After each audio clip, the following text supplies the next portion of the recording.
Assalamualaikum warahmatullahi wabarakatuh. Saya Salsabila Putri Zahra dari kelas 11 MIPA 6 ingin menjelaskan tentang hukum Hess dan hukum Laplace.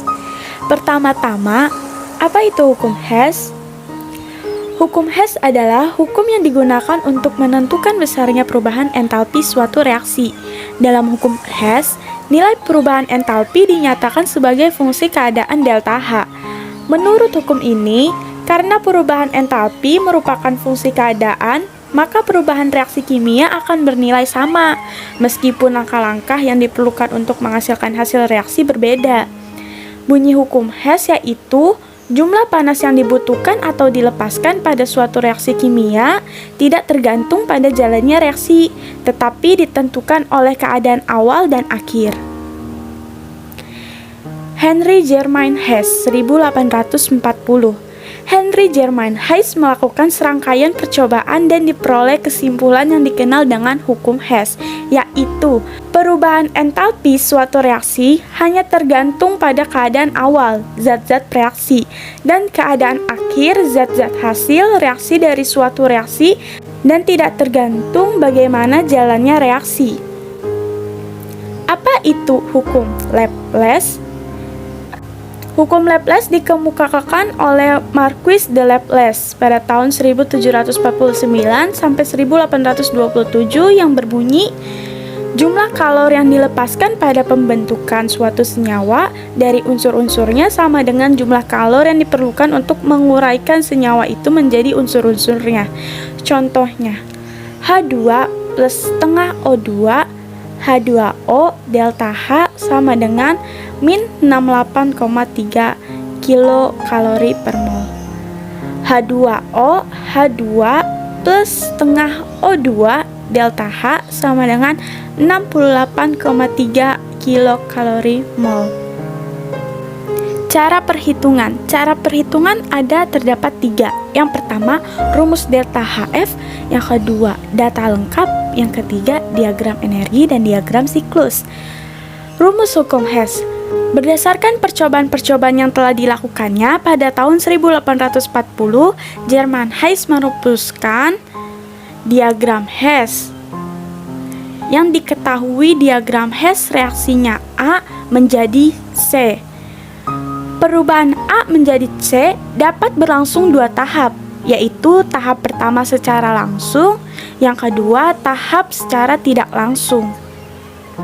Faktor-faktor yang mempengaruhi hukum Hess yaitu, pertama, jumlah zat yang bereaksi, yang kedua, suhu atau temperatur, yang ketiga, jenis reaksi, 4, pelarut, yang kelima, sifat zat, yang keenam, konsentrasi, 7. Perubahan tekanan, 8. Katalisator, 9. Kalor, dan yang terakhir, pengadukan dan pengocokan.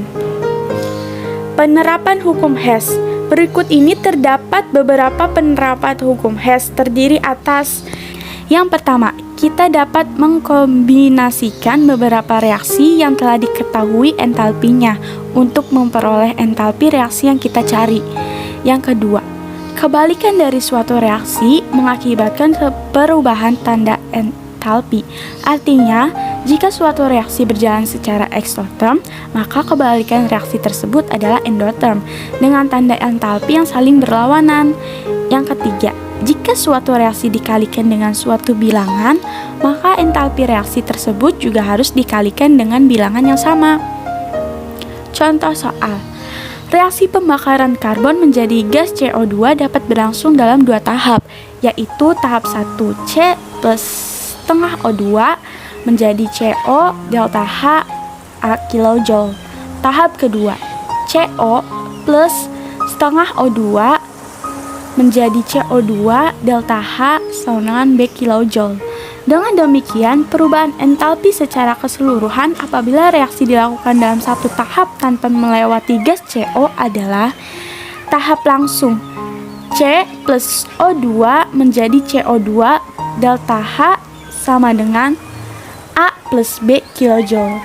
Dari kedua kemungkinan tersebut, Penentuan perubahan entalpi pembentukan gas CO dapat dilakukan dengan cara yang pertama, menentukan secara kalorimetri perubahan entalpi dari reaksi tahap langsung dan didapat C plus O menjadi CO2 delta H sama dengan min 394 kJ.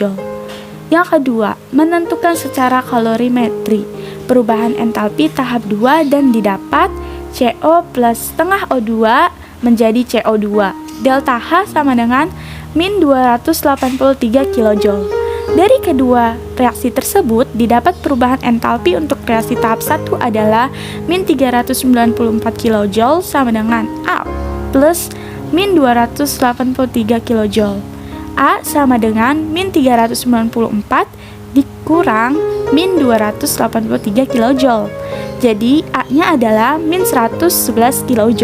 Sehingga C plus setengah O2 menjadi CO2 delta H sama dengan min 111 kJ. Secara analisis dapat dihitung dengan cara C plus O menjadi CO2 delta H min 394 kJ, CO2 menjadi CO plus setengah O2 delta H plus 283 kJ. Jadi C setengah O2 menjadi CO delta H min 111 kJ. Catatannya adalah agar didapat reaksi pembentukan gas CO, maka reaksi tahap langsung tetap reaksi tahap 2 dibalik kemudian dijumlahkan. Sekian dari saya, kurang lebihnya mohon maaf. Wassalamualaikum warahmatullahi wabarakatuh.